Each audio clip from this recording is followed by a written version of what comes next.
السلام علیکم ویورز، کیسے ہیں؟ آج میں آپ کو بتاؤں گا عورت کو عزت کس نے عطا کی۔ یونانی کہتے ہیں کہ عورت سانپ سے زیادہ خطرناک ہے۔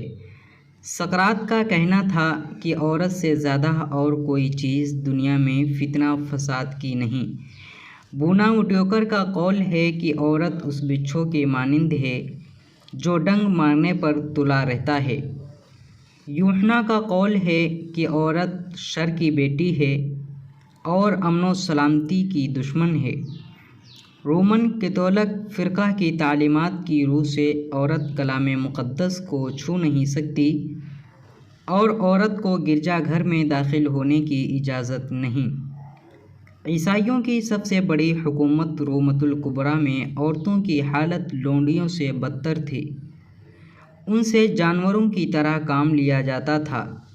یورپ کی بہادر ترین عورت جون آف آرک کو زندہ جلا دیا گیا تھا۔ دور جاہلیت کے عربوں میں عورت کو اشعار میں خوب رسوا کیا جاتا تھا اور لڑکیوں کے پیدا ہونے پر ان کو زندہ دفن کر دیا کرتے تھے، لیکن محسن انسانیت رحمۃ للعالمین حضرت محمد مصطفیٰ صلی اللہ علیہ وسلم نے عورت کو وہ مقام عطا فرمایا جو آج تک کسی مذہب میں حاصل نہیں۔